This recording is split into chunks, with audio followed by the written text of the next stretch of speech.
የሰው ልጅ በምድር ላይ እንዲኖር የተፈጠረ ፍጡር ቢሆንም እነዚህ የባጃን ሰዎች ግን አብዛኛውን ጊዜያቸውን የሚያሳልፉት በውሃ ውስጥ ነው። ከአሳዎች ጋር ሲሳደዱ ይውላሉ።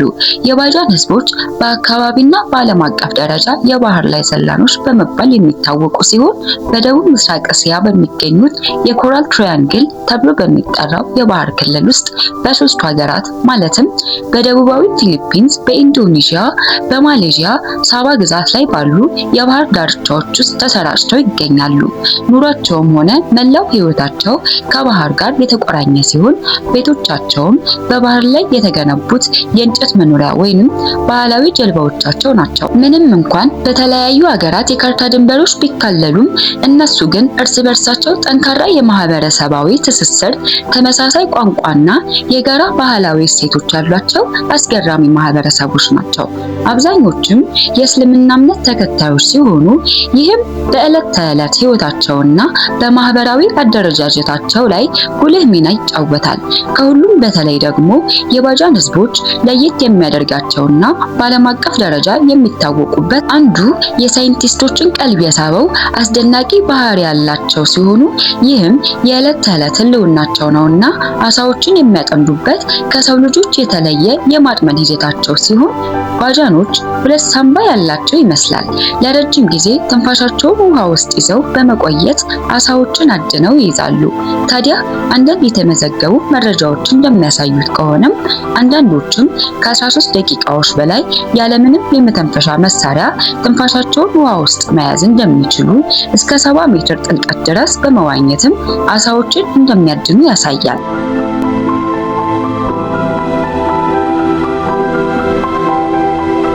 አሳን ማደን ለነሱ ጥርሳቸውን የነቀሉበት ተግባር ከመሆኑም የተነሳ በውሃ ውስጥ ከአሳዎች ጋር አባሮሽ እንደመጫወት ይቆጥሩታል። የዚህን ከሰዎች ሁሉ የተለየና ብዙዎችን አጃይብ ያስባለው ችሎታቸውን ለማየትና ለመመራመርም ብዙ ሳይንቲስቶችና የዶክመንተሪ አዘጋጆች በየጊዜው ወደ ባጃን ህዝብ መንደር ጎራ የሚሉ ሲሆን ይህ አስደናቂ ችሎታቸው በናሽናል ጂኦግራፊ ጨምሮ በርካታ ዘጋቢ ፊልሞች የተሰሩበትና በተለያዩ የቴሌቪዥን ጣቢያዎች የቀረበ አስደናቂ ጉዳይ ነው። ለኛም ወደ ባጃን ህዝቦች መንደር ለመጓዝ መነሻ የምትሆነን የፊሊፒንስ ደቡባዊ ጫፍ የሆነችው የሱሉ ደሴት ስትሆን ይህ አካባቢ በፊሊፒንስ ውስጥ ለታሪካዊ ግጭቶችና አልፎ አልፎ በሚከሰቱ የጸጥታ ችግሮች ምክንያት እጅግ አደገኛ ከሚባሉ ክልሎች አንዷ እንደሆነች ቢነገርላትም አሁን ላይ ግን በአካባቢው ሰላማዊ የኑሮ እንቅስቃሴ መኖሩን ተስተውሏል። በእነዚህ የባህር ዳርቻ መንደር ውስጥ የሚኖሩት አብዛኞቹ ማህበረሰቦች የባጃን ተወላጆች ሲሆኑ የደሴቶቹ 99 ከመቶ ህዝብም የእስልምና እምነት ተከታይ መሆኑን የማህበረሰቡን ባህልና ሃይማኖታዊ ገጽታ ያሳያል። ሌላኛው የባጃኖች መቀመጫ የሆነችው ደግሞ በፊሊፒንስ ደቡባዊ ጫፍ የምትገኝና ሲታንካይ ደሴት ስትሆን የባጃን ጎሳዎች በብዛት ከሚገኙባቸው ሁለተኛ ደሴት ናት።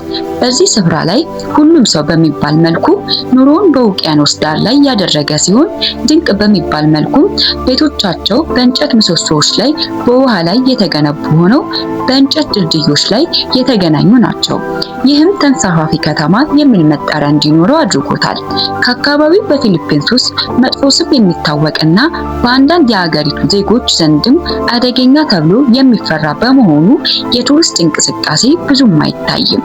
የማህበረሰብ አባላትም እንግዳ ተቀባይና ሰላማዊ ሰዎች ሲሆኑ የባጃን ህዝቦች ቀደም ባሉት ጊዜያት ሌፓ ሌፓ ወይንም በውሃት የሚባሉ ባህላዊና ቀላል የሆኑ ለባህር ጉዞ ተስማሚና ጠንካራ የእንጨት ጀልባዎችን ይገነቡ ነበር። እነዚህ ጀልባዎች እንደ መኖሪያቸውም ሆነ እንደ መጓጓዣ ያገለግሏቸው ነበር።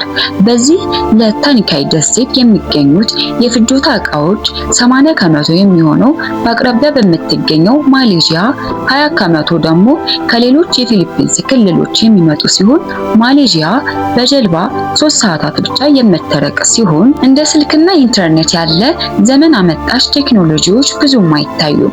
ታዲያ የጉብኝታችን ዋና ዓላማ የነበረው የባጃን ህዝቦች እንዴት ትንፋሻቸውን ለረጅም ጊዜ ውሃ ውስጥ መያዝ እንደቻሉ ለመረዳትም ጭምር ሲሆን አንድ የምንመለከተው አንድ አሳ አጥማጅ ውሃ ውስጥ ገብቶ ከመጥለቁ በፊት 5 ወይም 6 ጊዜ ያህል ያፋጫል። ይህም ምናልባት ያተነፋፈስ ስርዓቱን ለማስተካከል በማስተካከል ሳምባቸውን በኦክስጅን በተሻለ ሁኔታ ለመሙላት ወይንም በውሃ ውስጥ የሚኖራቸውን የሰውነት ግፊት ለመቆጣጠር የሚጠቀሙበት ባህላዊ ዘዴ ሲሆን የዚህ አስደናቂ ችሎታቸው ሚስጥር ከልጅነታቸው ጀምሮ የሚደረግ ተከታታይ ልምምድና የባህር ላይ ህይወታቸው ያስገኘላቸው አካላዊ መላመድ ወይንም ደግሞ የአመጋገብ ስርዓታቸው ሊሆን እንደሚችል የሚገምቱ ሲሆን በተለይም የዕለት ተዕለት የባህር ላይ ልምምዳቸው ዋነኛ ምክንያት እንደሆነ በሰፊው ቢታመንም ሳይንሱ ግን ይህን ይላል። ይህ ልዩ ችሎታቸው በዝግመተ ለውጥ ሂደት ውስጥ የተገኘ ፊዚዮሎጂያዊ የመላመድ ውጤት እንደሆነ በሳይንስ ጥናቶች የሚያመለክቱ ሲሆን በተለይ ደግሞ ስፕሊን የተባለ የሰውነት ክፍላቸው ከተራ ሰዎች አንጻር ትልቅ መሆኑና ይህ በውሃ ውስጥ በሚቆዩበት ጊዜ ተጨማሪ ኦክስጅን ያላቸው ቀይ ደም ሴሎች ወደ ደም ዝውውራቸው ውስጥ እንዲለቀቅ በማድረግ በውሃ ውስጥ ያለ ኦክስጅን ረዘም ላለ ደቂቃ እንዲቆዩ እንደሚረዳቸው አረጋግጧል።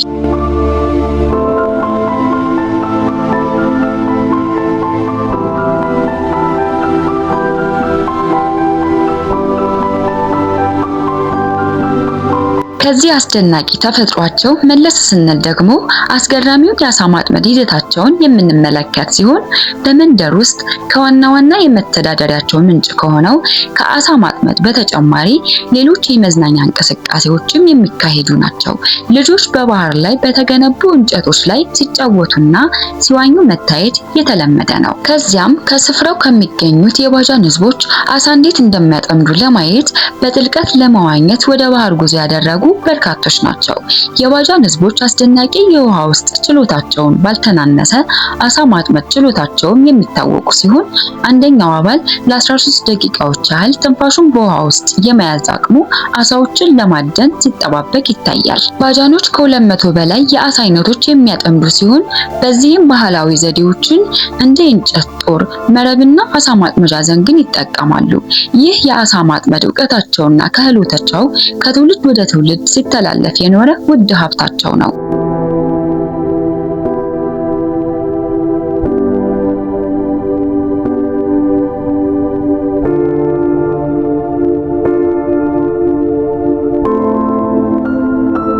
የባጃን ህዝቦች በ18ኛውና በ19ኛው ክፍለ ዘመን በእነዚህ የደቡብ ምስራቅ እስያ ውሃዎች ላይ የባህር ላይ ወንበዴዎች እንደነበሩ የሚነገር ሲሆን በዚህም ምክንያት በወቅቱ በነበሩት የቅኝ ገዢ ኃይሎችና የአካባቢ ገዢዎች ይታደኑ ነበር። በኋላ ላይ ግን የአኗኗር ዘይቤያቸው እየተቀየረ በተለያዩ ሀገራት ማንነትና ዜግነትን በማግኘት የባህር ላይ ወንበዴነትን ትተዋል።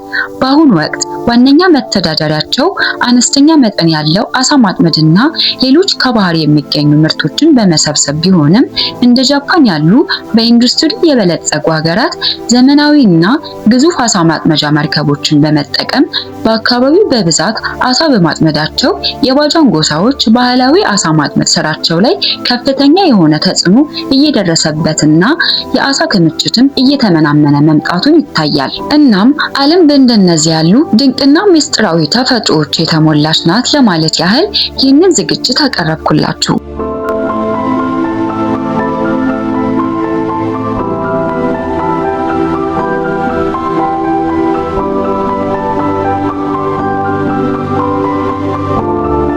ውድ የአልፋ ሚዲያ ቤተሰቦች የዛሬው ቅኝታችን ይህንን ይመስላል። አብራችሁን ስለቆያችሁ እናመሰግናለን።